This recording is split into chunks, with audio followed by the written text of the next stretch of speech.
Hi there, welcome back. This is Neil Bolger of A2 Efficiency, and in this video we are talking about heat pump water heaters and how to model them in EnergyPlus.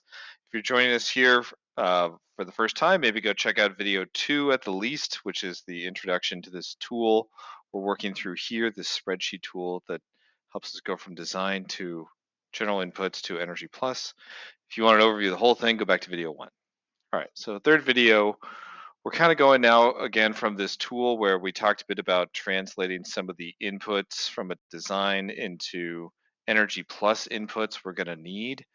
And so I'm going to walk us through, I know we didn't touch yet on the stratified tank or the fan, though I think at this point I'll just sort of jump into the main compressor on one side of the screen, and then we'll go back and forth and do the tank as we go. Okay, so I'm going to bring up EnergyPlus, and maybe this view can help. Yeah. Okay, so, right, what are we looking for? So we are, I thought it's helpful to look between my spreadsheet and then the actual input for the software. So in the tool, you can see here we've sized the compressor. Here's the heat output, 7,163. We got the efficiency. You can see other inputs that are needed. The sensible heat ratio that we're assuming when it's sizing, the inlet air temperature. Again, this is the rated temperature, not necessarily the actual air that's cold coming from outside. So don't be confused. It's not actually the climate. It's the rated condition of this COP. Very important, right, to relate those values together. And then the flow rate for the water and air. So these you could calculate, but I would highly encourage that you just do auto calculate for those two inputs. It does ask if the power is included for the pump and the fan in there. Right now it's set to yes. What else is in here that's critical? Here's the crankcase heater. Oh, here's the condenser water pump. So I guess that is important, right? So if your efficiency of the pump is not in your COP, you would need to change that. But I calculated the condenser water pump again, assuming it may be over-engineered for 15 feet of head. And these small pumps tend to be a low efficiency. So even though you don't need to have these inputs to sort of guess, I thought it would be helpful. And that is based on, what is that based on? Flow.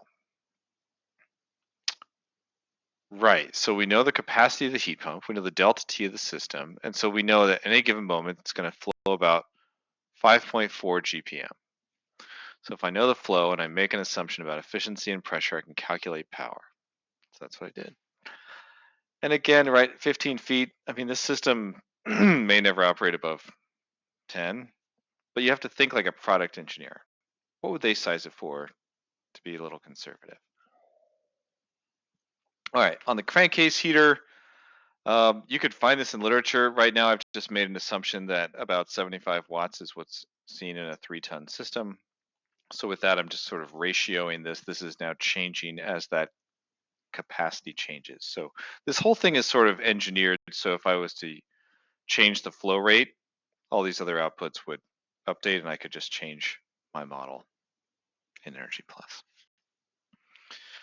Okay, so with that, so that's this compressor side. Let's look, I'm going to go to the tank, but I'm going to stop first in the main. I don't think there's any critical outputs here.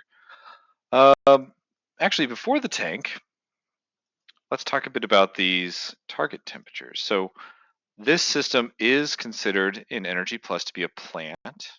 So there's a plant input for the temperature of water it makes and the delta T. And by default, it's a heating plant. I think by default this comes out at like 140, but I actually put it in for what the water temperature is that I want to make, 128. So those inputs are used in this sizing plant object. Okay, the tank. Let's get down to the tank. I'm going to go to the tank on the right, make it a little bigger, and I think most of my inputs are in metric, so I'll go back to SI, make it bigger again. All right, so a number of inputs you could play with here, but So the biggest one is how big should the tank be, which is actually up here in gallons. And then how physically large is the tank, right? That's something you have to actually specify. So I calculated gallons. You might recall that was based on a goal for the amount of heat I wanted, like 2.5 hours of the peak flow is how much water I wanted in a tank. But then down here, I'm using this relationship. I'm saying, well, I think a height of a tank, we'll base it on how big an 80-gallon tank is. And then we'll just come up with the ratio. So I'm calculating the height in meters. I just show it here in feet, 6 feet tall. And I then determine the perimeter, because that's also an input, because this is a physical tank. It has some insulation. It's going to leak heat into a zone where it is located. So you have to put that in. You have to put the volume, the height, the perimeter. Apparently you can pick shape. Interesting. Other. I did not change. I used this from another configuration. I didn't change this, but I assume this means, can this work in parallel with the compressor? Or it could even mean the two heater 1 and 2. You could look that up if you wanted to in the EnergyPlus manual. Probably important. But right now in my calculator, I am assuming I am picking the size of the backup heater. I basically said I don't want it to be any larger than the heat output, 50% of the heat output of the compressor. And you could change that, but usually that's a goal. I even think in the Washington Energy Code, they give you a maximum. And now I even think it's driving towards 0%. But anyways, that might be a known relationship, no more than half. If you don't know anything, use 50%.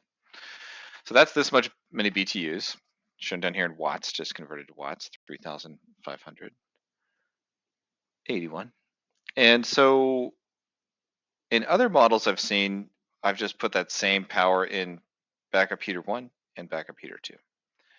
Here I'm just putting in backup heater 2 right there, and I put 0. The other thing it wants to do is it also wants you to pick what is the depth of the sensor in both those heater positions.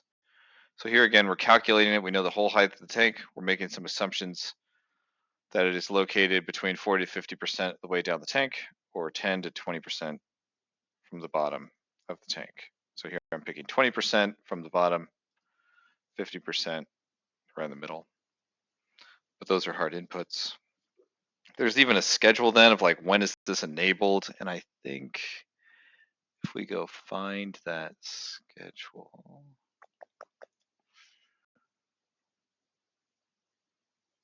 it might take a second. We may not want to do this. Okay, it's set to 45, very 45. That is, I think it's like 120.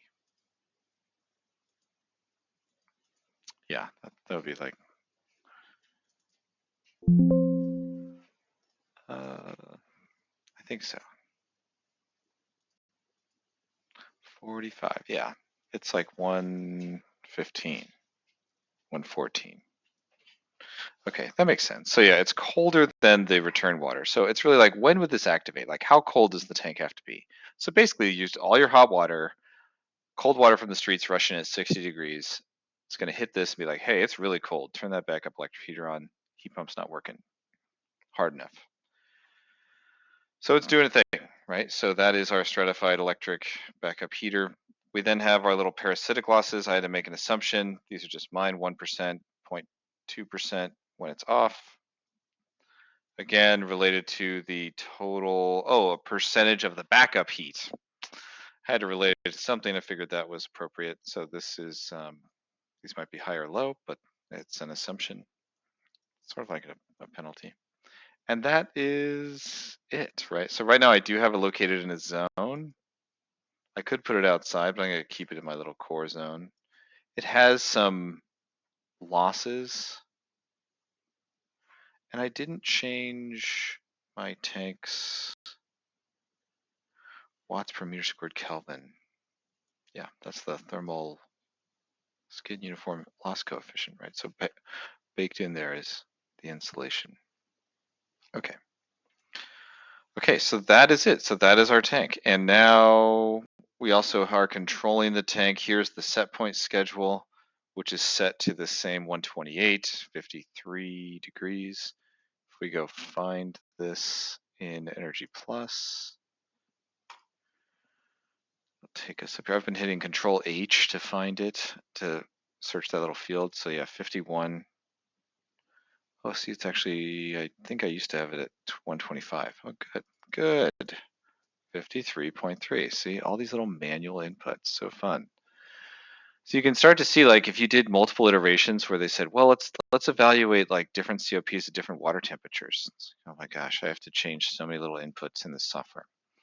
Not fun to track, anyways. So that is it. At that point, you should be able to run your model and see what the energy use looks like. The other thing I want to touch on, I will make another video about how to change it and put it in a zone. But back in Excel, so we went over this little workbook. We've also included this old tool we built, and I even labeled it as like I think it came from Title 24, 2016, but it really doesn't matter. We can update it and even reissue it. But what is it? So it is basically an Excel-based version of the whole building, or zone by zone, where you can say I have a whole building, it's this big, it's an office type.